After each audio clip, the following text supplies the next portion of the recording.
Nous venons de terminer le mois de Tevet, qui était un mois de nuits longues et de jours courts. Et nous sommes entrés dans ce mois de Shvat, qui est un mois plein de poésie, de chants, de nature, de floraison, de montée de sève, un mois qui arrive avec des préoccupations qui nous rapprochent de la nature et qui nous permettent d'imaginer que l'hiver est bientôt terminé. Le nom de ce mois, comme la majorité des mois de l'année, est d'origine babylonienne. Ça vient du mot Shabbatou, qui signifie pluie cinglante, la pluie qui tombe comme des bâtons. Shvat se rapproche aussi du mot Shevet, Shevet qui veut dire une branche du peuple, comme une tribu. Le mois de Shvat est le 11e mois de l'année d'après la Torah. Il y a 2 mois, deux Rosh Hashanah dans le calendrier juif. Le premier des mois de l'année est celui de Nissan, puisque c'est le mois de la sortie d'Égypte et le mois de la naissance du peuple juif. Mais quand il s'agit de l'histoire du monde, le premier jour de l'année est Rosh Hashanah dans le premier Tishri. Où trouve-t-on dans la Torah une référence à Rosh Chodesh Shvat?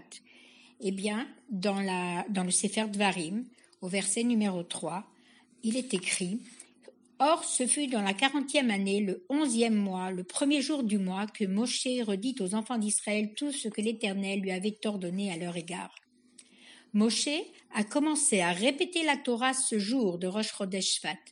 Et ce n'était pas une simple répétition, car il y a eu de nouveaux enseignements qu'il a rajoutés, des explications, et donc on voit ici que c'était comme un renouvellement de Matan Torah. Et certains commentateurs de la Torah aussi rajoutent l'importance de cette répétition de la Torah par Moshe Rabbeinu en mettant l'accent sur le fait que c'était comme Matan Torah lui-même. Et toute cette période a duré durant 40 jours, de Rosh Chodesh Shvat jusqu'à la mort de Moshe Rabbeinu. Donc on voit l'importance du mois de Shvat. On voit également l'importance du mois juif dans les parachiotes que nous lisons actuellement dans la Torah depuis le début du Sefer Shemot, et en particulier dans la paracha de Vaïra au chapitre 12, à la fin de la paracha dans le verset numéro 2, Akadosh Baruch Hu nous transmet à Moshe Rabbeinu la première mitzvah de la Torah que les Bnei Israël ont reçue après la sortie d'Égypte et qui est celle de sanctifier le nouveau mois. Comme il y a marqué, Ve'achodesh hazeh lachem rosh chodashim rishon hu lechodesh hashana, que le mois de Nissan, donc, Rosh Chodesh sera pour vous, le Rosh Chodesh Nissan sera pour vous le premier des Rosh Chodashim de l'année. Et donc, chaque Rosh Chodesh, on a la mitzvah de sanctifier le nouveau mois. Et avant, comme vous le savez, on fixait Rosh Chodesh en regardant les mouvements de la lune afin de discerner quand est le molad, quand apparaît la lune à nouveau dans le ciel. Et donc, chaque Rosh Chodesh a une influence sur le Ham Israël en général. Pourquoi?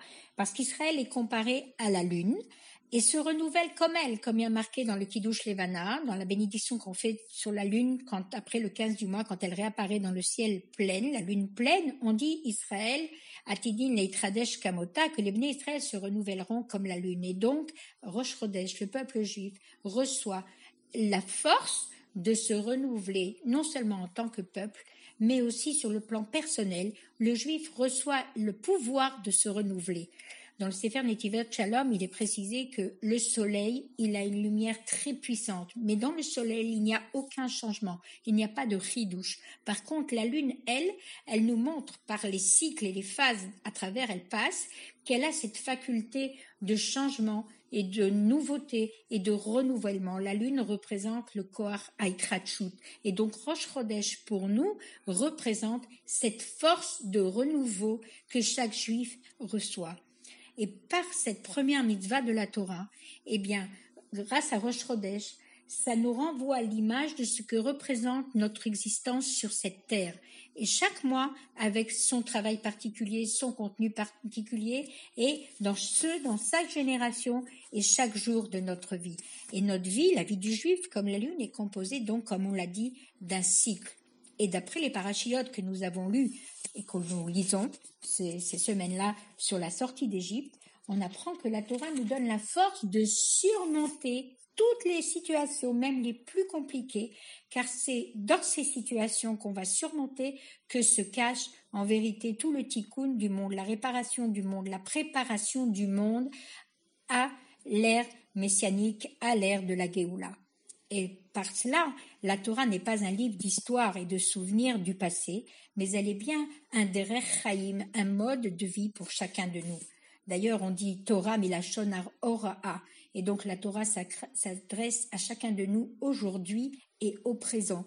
Et donc cette première mitzvah que nous avons reçue, elle commence avant tout par nous enseigner, comme on vient de l'expliquer, un yesod, un fondement, la base sur laquelle doit reposer notre service de Dieu. Un juif ne peut pas se permettre de rester au niveau où il en est. Le juif, il a la première mitzvah et il reçoit les forces pour ça, de pouvoir se renouveler, ce koach ha'itratshut.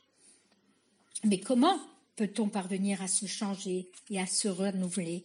Eh bien, quand on s'attache à l'enseignement, premièrement, de chaque mois, il nous aide à comprendre sur quel plan se renouveler. Par exemple, le mois dernier, nous avons vu que dans ce mois-là, la mitzvah, c'était de Agouf, Néné, mais Agouf, qu'il faut s'occuper de son corps, prendre du plaisir à s'occuper de son corps qui habite notre Neshama. Et que Kadosh Baruch Hu lui-même, il a du plaisir dans ses créatures, en nous, dans les Bnei Israël. Et c'est un nachat partagé.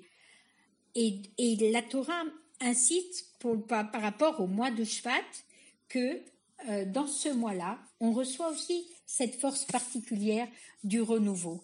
Et on le voit, comment on peut commencer, on a dit comment on peut arriver à se renouveler. En regardant dans la paracha de Bo que nous allons lire cette semaine, nous allons trouver un outil qui va nous aider à faire ce processus, à arriver à ce processus de se changer, de se renouveler.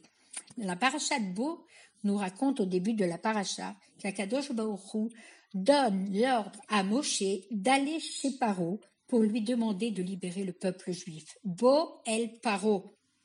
Et Rachid dit, va et préviens Paro que s'il libère pas le Ham Israël, qu'est-ce qui va lui arriver? Et on rapporte que même Moshe Rabbeinu, il a eu peur des orotes, des lumières très très puissantes de Paro, qui représentaient la force de l'impureté la plus haute. Mais lui, les lumières qu'il avait, ce sont des orotes de Tohu, des lumières qui sont le contraire de la sainteté. Et ces lumières, elles n'ont ni forme, ni structure, et que donc c'est le monde du chaos. Et même Moshe Rabbeinu lui-même a eu peur. Et là, on apprend qu'est-ce que la Torah nous demande à nous? D'aller vers le paro qui est à l'intérieur de nous, d'aller affronter le pachad, la peur qu'on peut ressentir dans notre vie, et cette peur qui est en fait une série de blocages, d'entraves, de limites qu'on se met à l'intérieur de nous, pour amener quoi? On voit comme la paracha de Bo nous raconte, pour arriver à Yetziat Mitzrayim, à la Géoula de Mitzrayim, Bediou, comme Kadosh Baruch Hu le dit, que Beyetzem Ayom Azé, dans la sortie d'Égypte elle-même, Kadosh Baruch Hu, il a fait sortir toutes les armées de Dieu, tout le Ham Israël, dans la Géoula Shlema. Et tout le processus de la sortie d'Égypte, elle a eu lieu comment? C'est ce que le Rabbi explique dans le début du Dvar Malchut. Le Rambam tout d'abord explique que le Sefer, la paracha de Bo est appelée entièrement Bo el Paro, va chez Paro. Et le contenu de la paracha nous raconte la sortie d'Égypte. Alors le Rabbi dit que forcément il y a un lien entre le fait d'aller chez Paro pour arriver à la Géoula. C'est quoi Paro? D'aller chez Paro, d'affronter Paro, c'est l'introduction et le début de la libération concrète. Et comme on vient de l'expliquer, donc, qu'est-ce que ça représente en nous quand on veut ressentir notre délivrance personnelle? Pour arriver à la Géoula, il faut d'abord affronter le petit paro qui est à l'intérieur de nous, qui des fois est grand, et qui est cette force de ce tokef de paro qu'il faut arriver à annuler, à vaincre, pour se libérer, pouvoir sortir et pouvoir avancer dans la vie, sortir de nos limites, de nos metsarim. comme Paro qui représente toute l'Égypte, Mitzraïm, alors il faut casser cette clipa de Paro pour pouvoir se libérer. Et quand on se libère et qu'on sort de ces obstacles et de nos limitations et de nos entraves, eh bien là, on démarre dans le Nefesh, à l'intérieur de nous, le processus du renouveau. En plus, on a souvent très très peur d'affronter nos peurs. On dit on a peur de nos peurs. Mais il faut savoir que Léati de Lavo, Parad Yitzhak, la peur rira de nos peurs. Dans le mot Yitzhak, il y a le rire. Dans Léati de Lavo, eh bien, c'est une forme de Géoula personnelle que Léati de Lavo, eh bien, la peur n'existera plus. Elle rira de pourquoi on a eu peur de cette peur. Car en fait, la peur à l'intérieur de nous, elle bloque, elle paralyse toute notre pinimut à nefesh. Elle nous paralyse du plus profond de nous-mêmes. Elle paralyse nos sentiments. Et quand on arrive à se libérer de ces peurs, eh bien, on ressent déjà l'harmonie, le chant intérieur. On arrive à Parashat Beshalach, en fait, où quand on va être libéré, on se sent comme un personnage nouveau et qu'on peut commencer à chanter des louanges à Kadosh Baruch Hu, le remercier de ce shirour, de cette libération. Et ça, c'est aussi le deuxième temps fort du mois de Shvat, qui est de se libérer pour pouvoir arriver à l'harmonie et surtout au renouvellement que va nous enseigner ce mois de Shvat. Alors quand j'ai parlé tout à l'heure du petit paro qui est à l'intérieur de nous, eh bien ce petit paro, c'est le fossé qui existe entre le cerveau et le cœur, qui nous amène à l'action. Et on va continuer d'expliquer dans une seconde partie.